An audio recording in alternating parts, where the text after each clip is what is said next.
अस्सलाम वालेकुम, कैसे हैं आप सब लोग। उम्मीद है खैरियत से होंगे। आज मैं लेकर आई हूँ खारे बिस्किट की रेसिपी।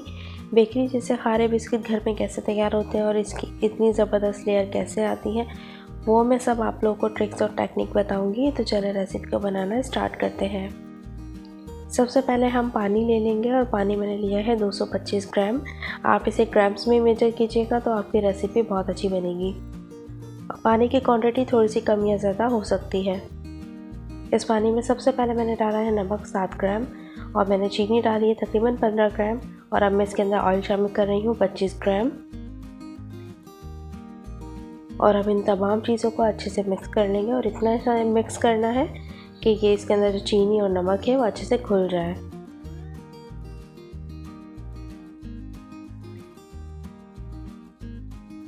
अब मैंने लिया है मैदा मैंने लिया है 500 ग्राम यानी कि आधा किलो।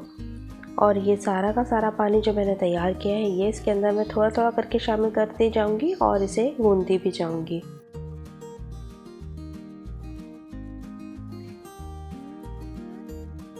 ये देखिए हमारी डो तैयार हो चुकी है और अब इसे तकरीबन 15 मिनट तक के लिए रेस्ट देने के लिए रख देंगे। 15 मिनट हो चुके हैं और अब ये देखें डो बिल्कुल सेट हो चुकी है। तो चलिए अब इसे बनाना स्टार्ट करते हैं। हम इसे बेल लेंगे और इसके 4 कोने निकाल लेंगे। ये देखिए इस तरीके से।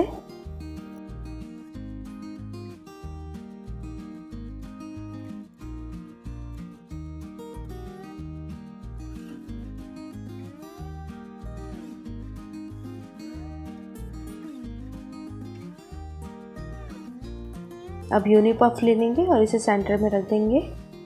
इसे भी थोड़ा सा हम हाथों की मदद से नरम करके फिर रखेंगे।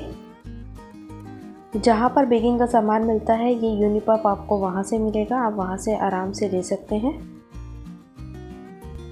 आप ये स्टेप्स गौर से देख लीजिए और इसी तरीके से इसे फॉलो कीजिएगा।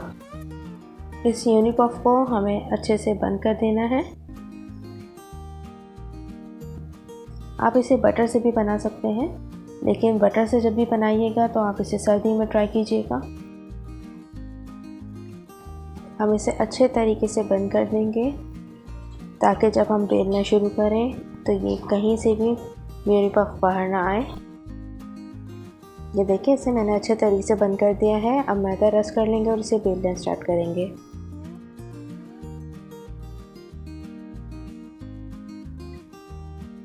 ये मैंने इसे थोड़ा सा फैला लिया है और अब इसे मैं थोड़ी देर रेस्ट दे रही हूँ। फिर दोबारा इसे हम करना स्टार्ट करेंगे। तकरीबन 5-10 मिनट आप इसे रेस्ट देंगे, उसके बाद दोबारा से बेलना स्टार्ट करें। ये रेस्ट मैंने इसलिए दिया ताकि यूनी पफ बाहर ना आ जाए।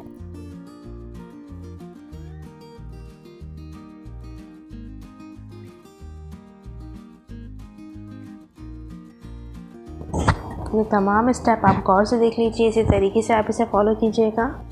सबसे पहले हम स्टेप 1 कर रहे हैं। स्टेप 1 में इसी तरीके से आप बेलें, इस तरह मैं बेलना सिखा रही हूँ। हमें इसे अच्छे से फैला के बड़ा कर लेना है। अब इसे हम फोल्ड करना शुरू करेंगे। आप गौर से देख लीजिए मैं किस तरीके से इसे फोल्ड कर रही हूँ। ये देखिए इस तरीके से ये फोल्ड किया जाएगा।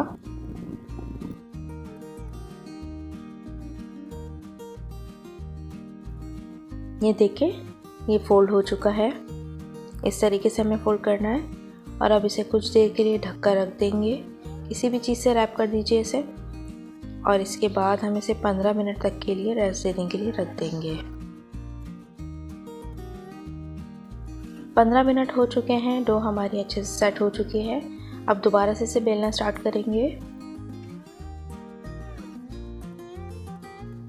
सेम वही प्रोसेस हमें दोबारा से रिपीट करना है। इसी तरीके से इसे बेलना है और इसी तरीके से इसकी फोल्डिंग करनी है जैसे हमने पहले की थी। आप देख लीजिए इस तरह से मैं कर रही हूँ, आप इसी को फॉलो कीजिएगा।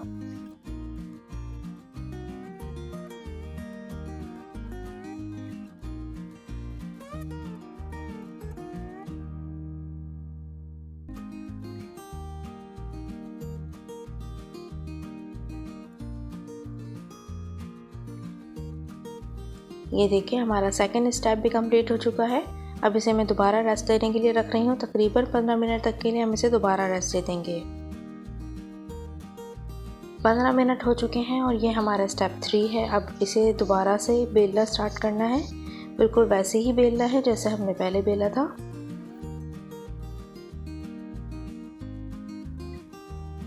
वही तमाम स्टेप्स दोबारा से रिपीट करेंगे।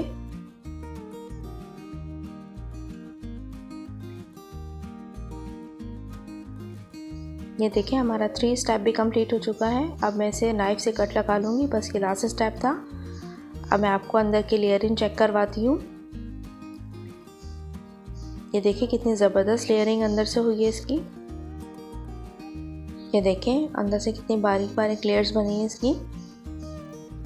अब जितनी डो हमें इस्तेमाल करनी है उसे रख लेंगे और बाकी की डो उठा के फ्रीज़र में फ्रीज़ कर देंगे। इसे जब भी हमें यूज़ करना होगा फ्रीज़र से निकालेंगे तकरीबन 1 घंटा पहले और इसे फ्रिज में रख देंगे और फिर उसके बाद जब ये नरम हो जाएगा तो इसे यूज़ करना शुरू करेंगे। अभी आधे में से आधी डो की मैं आप लोग को खारे बिस्किट बनाकर दिखाऊंगी और बाकी की डो में से उठा के रख दूँगी और उसके मैं आप लोग को पफ पेस्ट्रीज बनाना सिखाऊंगी और मुख्तलिफ चीज़ें बनाना सिखाऊंगी। तो चलें अब मैं यहाँ पर खारे बिस्किट तैयार कर लेती हूँ। अब डो को हमें फिर से बेल लेना है। अब इसकी भी साइडें निकाल लूँगी, किसी भी नाइफ़ की मदद से आप इसकी साइडें निकाल लें।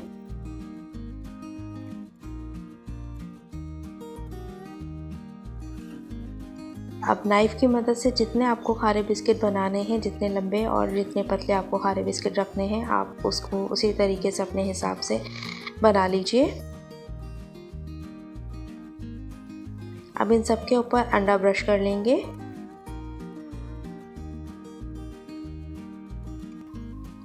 मैंने चीनी और सफ़ेद तिल को मिक्स करके रखा हुआ था, अब मैं ये इसके ऊपर डाल रही हूँ। आप अपनी मर्ज़ी से चीनी या सफ़ेद तिल जो आपको समझ आए आप वो डाल सकते हैं। ओवन को मैंने पहले से ही प्रीहीट होने के लिए रख दिया था। अब उसके अंदर ये खारे बिस्किट रख देंगे। तकरीबन 200 डिग्री पे पहले हमें बनाना है इसे और जैसे ही ये फूल जाएंगे तो इसकी हमें ओवन की आंच को थोड़ा धीमा कर देंगे, यानी कम कर देंगे क्योंकि नीचे से फिर जल जाएंगे। टेम्परेचर और टाइम मैं आपको मेंशन कर रही हूँ, आप देख लीजिएगा। ये देखें खारे बिस्किट हमारे तैयार हैं। ये देखें कितने अच्छे फूले हैं ये और ऊपर से कितना ज़बरदस्त इसका कलर आया है, आप देख लीजिए। अब इसे एक प्लेट में निकाल लेते हैं। तमाम खारे बिस्किट हमारे तैयार हो चुके हैं। मैंने ये प्लेट में सारे के सारे निकाल लिए हैं। आप देख लीजिए कितनी ज़बरदस्त इसके लेयर आई हैं, कितने अच्छे फूल हैं ये और इनका कलर भी कितना ज़बरदस्त आया है। आप घर में ट्राई कीजिएगा और इसे शाम की चाय के साथ भी बनाइएगा और इसका फ्लेवर टेस्ट बहुत ही कमाल का होता है। आप जब इसे खाएंगे तो आप कहेंगे कि घर के ज़्यादा अच्छे हैं बाहर की निस्बत और ये बहुत ही हल्के बनकर तैयार होते हैं जब आप इसे ट्राई करेंगे। और ये देखिए मैंने कितने क्रिस्पी खारे बिस्किट ये बनाए हैं। आप इसे घर में ज़रूर ट्राई कीजिएगा और अगर वीडियो अच्छी लगी तो ज़रूर लाइक कीजिएगा और अगर आप चैनल पे नए हैं तो सब्सक्राइब करना मत भूलिएगा। अल्लाह हाफ़िज़।